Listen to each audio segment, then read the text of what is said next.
हमने शहर को दी एक नई पहचान, हम हैं सिंघानिया बिल्डकॉन।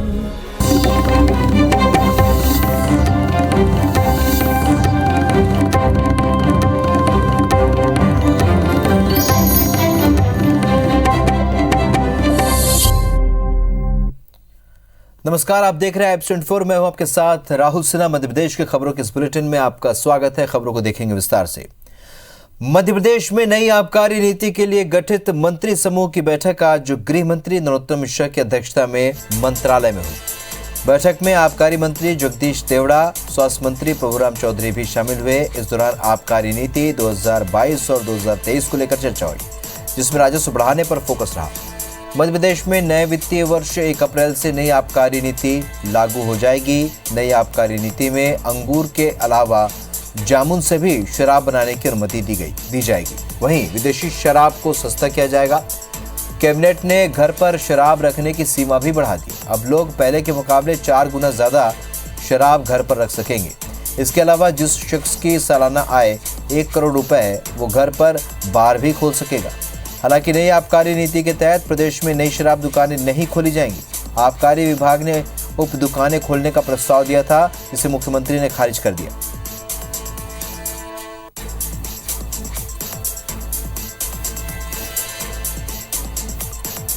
सभी सम्मानित मंत्रीगण किसी न किसी समिति में हैं। इन सभी समितियों के जो 13 के लगभग समितियां हैं, इन सभी सम्मानित मंत्रियों को अपनी बैठकें करके और 26 तारीख के पहले अपनी प्रस्तुति 26 और 27 को चिंतन बैठक कान्हा में होगी। वहाँ पर वो अपना विषय रखेंगे। आलोचना सिर्फ आलोचना ढूंढना इनका नेचर बन गया है। ये इसी तरह के लोग हैं। मध्य प्रदेश विधानसभा चुनाव में अभी वक्त है, लेकिन आगामी चुनाव को लेकर ग्वालियर में पूर्व पीएम अटल बिहारी वाजपेयी के भांजे और पूर्व मंत्री अनूप मिश्रा ने ताल ठोक दी है। मीडिया से बात करते हुए अनूप मिश्रा ने कहा कि मैं चुनाव लड़ूंगा, ये तो तय है। अब पार्टी को सोचना है कि वो कहां से लड़ाना चाहती है। हम तो योद्धा हैं, कभी भी मैदान से भागते नहीं। मिश्रा ने साफ साफ कहा कि ग्वालियर से लड़ूंगा या भीतरवार विधानसभा सीट से ये पार्टी तय करेगी। आपको बता दें कि ना तो चुनाव की घोषणा हुई है और ना ही टिकटों का ऐलान। वैसे भी टिकट को लेकर बीजेपी पार्टी में पूरी प्रक्रिया अपनाने के बाद हाईकमान टिकट पर मुहर लगाता है, लेकिन अनूप के पहले ही चुनाव लड़ने की घोषणा ने बीजेपी की परेशानी बढ़ा दी।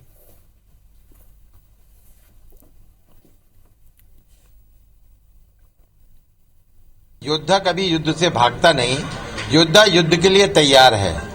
अब पार्टी किस मोर्चे पर लगाती है, वहां का मोर्चा बाद में देखेंगे। ये अधिकार मेरा नहीं है, ये प्रदेश पार्लियामेंट्री पार्टी, केंद्रीय पार्लियामेंट्री बोर्ड ही इस बात का निर्णय करता है।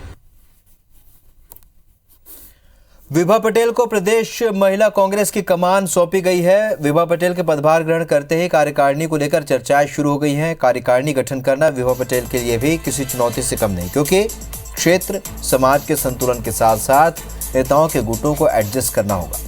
नई कार्यकारिणी के गठन के लिए विभा पटेल संभागों के दौरे करेंगी और जो महिला कार्यकर्ता पार्टी के लिए काम करना चाहती हैं, उन्हें जिम्मेदारी दी जाएगी। 2023 विधानसभा चुनाव को देखते हुए कार्यकारिणी गठन करने की चुनौती विभा पटेल के सामने है। कार्यकारिणी गठन सहित आगामी मुद्दों पर चर्चा के लिए 7 मार्च को महिला कांग्रेस ने चारों कार्यकारी अध्यक्षों की बैठक बुलाई है। कार्यकारिणी का हम लोग शीघ्र ही गठन करेंगे, लेकिन उसके पहले मेरा ये प्रयास है कि हम संभागों में जिलेवार दौरा करें, वहाँ पर हमारी जो महिला कार्यकर्ता हैं उनसे हम लोग मिलें और उसमें से जो सक्षम महिलाएं हैं उनको हम पदाधिकारी बनाएं। ये मेरा प्रयास होगा। मध्य प्रदेश में कांग्रेस के प्रदेश सह प्रभारी सीपी मित्तल घर घर चलो अभियान का जायजा लेने के लिए प्रदेश के विभिन्न जिलों का दौरा कर रहे हैं।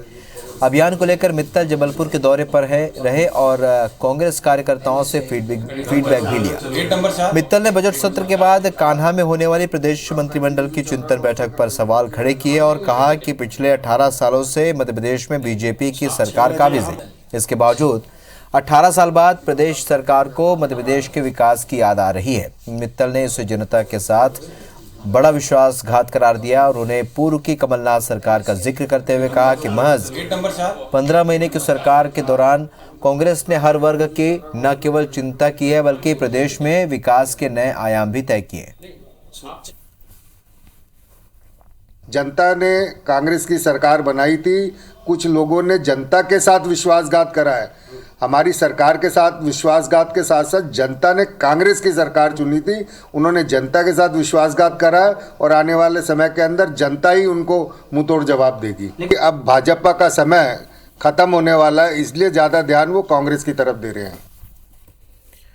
5 मार्च यानी कल मध्य प्रदेश के सीएम शिवराज सिंह चौहान के जन्मदिन पर प्रदेश भर में बीजेपी कार्यकर्ता सेवा और समर्पण के साथ पर्यावरण संरक्षण और संवर्धन का दिन मनाएंगे। इसे लेकर बीजेपी प्रदेश अध्यक्ष वी डी शर्मा ने कहा कि मुख्यमंत्री शिवराज सिंह देश के इतिहास में पहले ऐसे मुख्यमंत्री हैं जिन्होंने हर रोज एक पौधा लगाने का फैसला लिया। कितने भी व्यस्त रहे लेकिन सीएम ने रोज एक पौधा जरूर लगाया। वी डी शर्मा ने अपील की है कि सीएम के जन्मदिन पर बीजेपी का हर कार्यकर्ता एक पौधा लगाए। उन्होंने कार्यकर्ताओं से कहा कि मुख्यमंत्री की मंशा है कि उनके जन्मदिन पर होर्डिंग या पोस्टर न लगाए जाएं।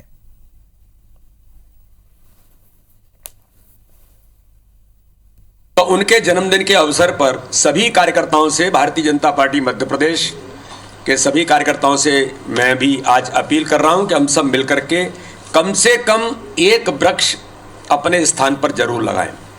माननीय मुख्यमंत्री जी का जन्मदिन हम उस रूप में मनाएं कि पर्यावरण के संवर्धन और संरक्षण का उन्होंने जो संकल्प लिया है उसको और ताकत देने के लिए उनके जन्मदिन के अवसर पर सभी कार्यकर्ता एक वृक्ष भी लगाएं। मध्य प्रदेश में पुरानी पेंशन बहाली की मांग को लेकर सरकारी कर्मचारियों के संगठन लामबंद हो चुके हैं और भोपाल के कलेक्ट्रेट परिसर में कर्मचारियों ने प्रदर्शन कर सीएम शिवराज के नाम ज्ञापन सौंपा। मोर्चा के प्रदेश अध्यक्ष जितेंद्र सिंह ने बताया कि नई पेंशन स्कीम के जरिए सरकार सरकारी कर्मचारियों अधिकारियों को ठगने का काम कर रही है और इससे प्रदेश के 4 लाख से भी ज्यादा कर्मचारी प्रभावित होंगे। लिहाजा पुरानी पेंशन स्कीम ही राजस्थान की तर्ज पर प्रदेश में लागू होनी चाहिए। मोर्चा ने चेतावनी दी कि अगर विधानसभा बजट सत्र तक मांगे पूरी नहीं की गई तो अनिश्चितकालीन हड़ताल किया जाएगा।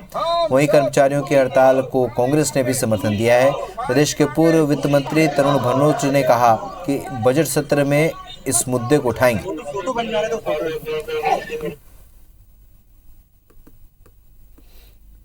पूरे प्रदेश में हमने माननीय मुख्यमंत्री और मुख्य सचिव महोदय को संबोधित ज्ञापन कराया है। उसी के क्रम में आज भोपाल जिले में हमारा ज्ञापन हुआ है और हमने 8 सूत्रीय मांग पत्र सरकार को दिया है। उसमें हमारा जो 11% महंगाई भत्ता है वो है, हमारा जो 7वें वेतनमान के हिसाब से जो गृह भाड़ा भत्ता रिवाइज होना चाहिए वो है, कर्मचारियों को स्वास्थ्य बीमा का लाभ होना चाहिए और सबसे बड़ी जो मांग आज की डेट में हमारे ऊपर आ रही है वो है पुरानी पेंशन को लागू करना। मेरा मत बिल्कुल यही है कि पुरानी पेंशन की जो प्रणाली थी वो पुनः लागू सरकार को करना चाहिए और इसकी शुरुआत राजस्थान की कांग्रेस पार्टी की सरकार ने की है और हम ये चाहते हैं कि दूसरा राज्य मध्य प्रदेश बने और कर्मचारियों की बहुत पुरानी लंबित ये जो मांग है इसको पूरा होना चाहिए। मध्य प्रदेश के संविदा कर्मचारी संविदा नीति 2018 का लाभ नहीं मिलने से नाराज हैं। उन्होंने आज भोपाल में पाठ्य पुस्तक भवन के दफ्तर के सामने संविदा नीति के आदेशों की प्रतियां जलाकर विरोध जताया। उनकी मांग है कि कर्मचारी नीति में किए गए प्रावधानों के मुताबिक लाभ दिया जाए। वहीं उनका आरोप है कि संविदा नीति 2018 में तय किया गया था कि संविदा कर्मचारियों को नियमित पदों के वेतन का 90% वेतन भुगतान किया जाएगा, लेकिन प्रदेश के ज़्यादातर विभागों में कार्यरत संविदा कर्मचारियों को अब तक इसके मुताबिक वेतन नहीं दिया गया है। राज्य शिक्षा केंद्र समेत कुछ विभागों ने संविदा नीति 2018 के अनुरूप संविदा कर्मचारियों का वेतन बढ़ाने के लिए वित्त विभाग को फाइलें भेजी थी, जिस पर वित्त विभाग ने अब तक फैसला नहीं लिया। अब अगर ये मांग नहीं मानी गई तो महासंघ ने बड़े आंदोलन की चेतावनी दी है। मध्य प्रदेश जीएडी के द्वारा 2018 में एक संविदा नीति बनाई गई थी, जिसके तहत संविदा कर्मचारी को नियमित किया जाना था, नियमित कर्मचारियों के समान वेतनमान और भत्ते दिए जाने थे। लेकिन बड़े दुर्भाग्य का विषय है कि जीएडी ने 2020 में एक आदेश जारी किया जिसमें वित्त विभाग से अनुमति लेना आवश्यक थी। वित्त विभाग के पास राज्य शिक्षा केंद्र सहित 15-20 विभागों की फाइलें वहाँ लंबित हैं, लेकिन वित्त विभाग अभी तक अनुमति नहीं देगा। इसको लेकर चरणबद्ध आंदोलन आज से हमने चालू किया है।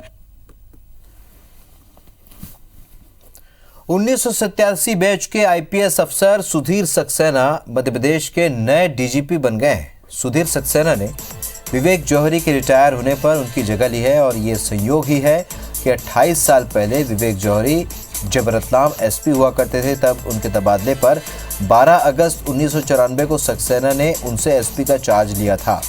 आज फिर जब विवेक जौहरी डीजीपी के पद से रिटायर हुए तो उन्होंने सक्सेना को चार्ज सौंपा। चार्ज लेने के बाद नए डीजीपी सुधीर सक्सेना ने कहा कि स्मार्ट पुलिसिंग पर उनका जोर रहेगा। सामुदायिक पुलिसिंग के तहत आम जनता के हित में काम किए जाएंगे। सरकार की प्राथमिकताओं के अनुसार हमारी भी प्राथमिकता रहेगी। पुलिस को तकनीकी रूप से सक्षम करेंगे। उन्होंने जिम्मेदारी देने के लिए सीएम शिवराज सिंह चौहान को धन्यवाद दिया, साथ ही विवेक जौहरी के कार्यकाल को सफल बताया। इससे पहले नेहरू स्टेडियम में विवेक जौहरी का परेड अभिवादन किया गया और जौहरी खुली जिप्सी में सवार हुए, जिसे पुलिस अधिकारी कर्मचारी रस्सी से खींचकर स्टेडियम के बाहर तक ले गए और सम्मान जताया। डीजीपी कॉन्फ्रेंस में माननीय प्रधानमंत्री जी ने स्मार्ट पुलिसिंग की जो परिकल्पना की थी, हम उसी परिकल्पना को साकार करने का प्रयास करेंगे।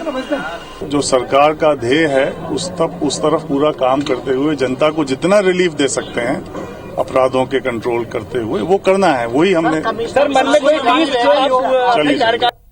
मध्य प्रदेश में नमामि देवी नर्मदे योजना के तहत प्लांटेशन में हुए घोटाले पर हाईकोर्ट ने राज्य सरकार, उद्यानिकी विभाग के प्रमुख सचिव और सीहोर कलेक्टर को नोटिस जारी करके जवाब मांगा है।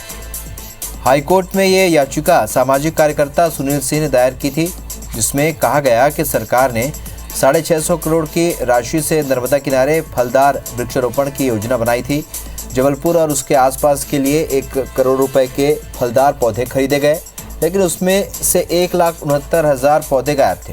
याचिका में आरोप है कि नर्सरियों से उनकी क्षमता से कहीं ज़्यादा पौधे खरीदे गए और बिल भुगतान बताया गया।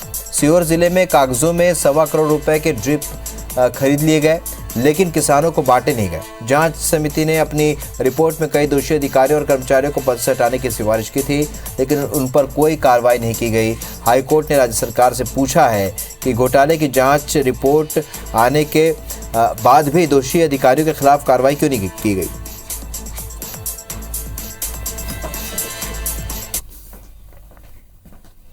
मध्य प्रदेश में लोक अदालतों में बिजली चोरी के केस में दी जाने वाली छूट को हाईकोर्ट में चुनौती दी गई है। जबलपुर के ओम जन सहयोग समिति ने एक जनहित याचिका दायर की है। याचिका में कहा गया है कि विद्युत अधिनियम के तहत बिजली चोरी पर लगाई जाने वाली पेनल्टी पर छूट देने का अधिकार सरकार के पास नहीं है। बावजूद इसके लोक अदालतों में बिजली चोरी करने वाले पक्षकारों से राजीनामा कर लिया जाता है और उन्हें बकाया राशि में छूट दे दी जाती है। याचिका में कहा गया कि इससे न सिर्फ बिजली चोरी को प्रोत्साहन मिलता है, जबकि समय पर बिल चुकाने वाले ईमानदार उपभोक्ता हतोत्साहित होते हैं, क्योंकि घाटा होने पर बिजली की महंगाई का बोझ उन्हीं उपभोक्ताओं को उठाना पड़ता है। बहरहाल जबलपुर हाईकोर्ट ने इस याचिका को गंभीरता से लिया है और मामले पर नोटिस जारी कर प्रदेश के ऊर्जा विभाग, विद्युत नियामक आयोग और पूर्व क्षेत्र विद्युत वितरण कंपनी से 2 हफ्तों में जवाब मांगा है।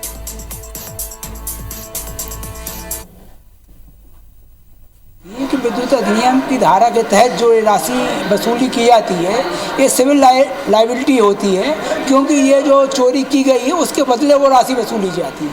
यदि इसमें छूट दी जाएगी तो पहले सीधा इसको विद्युत कंपनियों को नुकसान होगा, दूसरा चोरी को बढ़ावा मिलेगा क्योंकि चोरों को फायदा पहुंचाया जा रहा है। मध्य प्रदेश में सड़क निर्माण के सुपरविजन में अयोग्य कर्मचारियों की भर्तियों को हाईकोर्ट ने गंभीरता से लिया है। याचिका पर सुनवाई करते हुए जबलपुर हाईकोर्ट ने राज्य सरकार से हलफनामे पर जवाब तलब किया। हाईकोर्ट ने लिखित में ये पूछा कि मामले में अब तक दोषी अधिकारी पर क्या कार्रवाई की गई है। याचिका में कहा गया था कि नगरीय प्रशासन विभाग के चीफ इंजीनियर जीपी कटारे ने ग्वालियर में राष्ट्रीय राजमार्ग के निर्माण की गुणवत्ता जांचने के लिए जिन कर्मचारियों की नियुक्ति की थी वो मिनिमम एलिजिबिलिटी भी पूरी नहीं करते थे।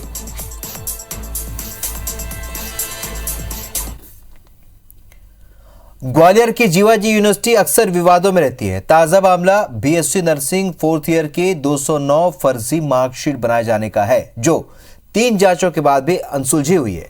आखिर जांच रिपोर्ट यूनिवर्सिटी की बनाई गई 3 सदस्यीय समिति की है, जिसने अपनी रिपोर्ट सौंप दी है, लेकिन जीवाजी यूनिवर्सिटी आज तक ये तय नहीं कर पा रही है कि आखिर इस फर्जी मार्कशीट का मास्टरमाइंड कौन है।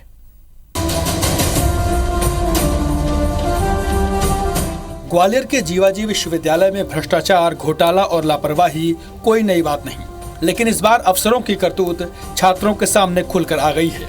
बीएससी नर्सिंग कांड उजागर होने के बाद एक एक कर कई मामले सामने आ रहे हैं। इसे लेकर एनएसयूआई और एबीवीपी सहित अन्य छात्र नेताओं ने जमकर विरोध भी जताया, लेकिन न तो कुलपति ने कोई कार्रवाई की और न ही कुल सचिव ने। 1 वर्ष से अधिक हो गया है समय, अभी तक उसके ऊपर कोई कार्रवाई नहीं की गई है। तो अखिल भारतीय विद्यार्थी परिषद फिर से कार्रवाई करने के लिए और उसकी मांग करने के लिए बाध्य है। तो जल्दी इसकी कार्रवाई के लिए अखिल भारतीय विद्यार्थी परिषद आगे आके आवेदन करेगा। अब आपको बताते हैं कि जीवाजी विश्वविद्यालय में कितनी खामियां हैं और क्यों ये अक्सर सवालों में रहता है। बीएससी नर्सिंग फर्जीवाड़े के दोषियों पर कार्रवाई नहीं हुई। सीएम हेल्पलाइन में विश्वविद्यालय के खिलाफ 700 से अधिक शिकायतें दर्ज हैं। छात्रों की किसी भी समस्या का समाधान नहीं होता। इंजीनियरिंग के 1 से 6 सेमेस्टर का रिजल्ट अब तक नहीं आया। जनरल प्रमोशन वाले करीब 2500 छात्रों को 0 नंबर दिए गए। स्विमिंग पूल में हुए घोटाले पर कोई कार्रवाई नहीं हुई। 17 प्रोफेसर्स की नियुक्ति भी सवालों के घेरे में है। मुकुल तेलंग सहित अन्य प्रोफेसर्स पर कोई कार्रवाई नहीं हुई। ताजा मामला बीएससी नर्सिंग 4th ईयर की 209 फर्जी मार्कशीट बनाए जाने का है, जो 3 जांचों के बाद भी अनसुलझा है, जिस पर आज तक यूनिवर्सिटी ने कोई कार्रवाई नहीं की। देखिए, नर्सिंग की जांच जो है वो पूर्व न्यायाधीश महोदय के द्वारा जो है वो सबमिट कर दी गई है और माननीय कुलपति जी उस पर संज्ञान ले रहे हैं कि उसमें अज्ञात के खिलाफ जो है पुलिस में प्रकरण भी पंजीबद्ध है। तो जब तक वो जांच भी जो है साथ में लग के नहीं आती, तब तक जो है यहाँ पर कार्य परिषद में कोई निर्णय लेना जो है संभव होगा नहीं। जीवाजी विश्वविद्यालय में मेडिकल कोर्सेज की परीक्षा लंबे समय से विवादों में है। कई बार की फर्जीवाड़े की शिकायतों के बाद ये मामला सामने आया था। नवंबर 2020 में रिजल्ट के रिकॉर्ड की हार्ड और सॉफ्ट कॉपी के मिलान में दोनों अलग पाए गए, जिसके बाद 5 कर्मचारियों को निलंबित कर दिया गया था। लेकिन फर्जी मार्कशीट कांड से विश्वविद्यालय अभी तक पर्दा नहीं उठा रहा है। नासिर कौरी, IBC 24, ग्वालियर। मध्य प्रदेश की खबरों में फिलहाल इतने, लेकिन ताज़ा अपडेट के लिए आप बने रहिए IBC 24 के साथ। नमस्कार।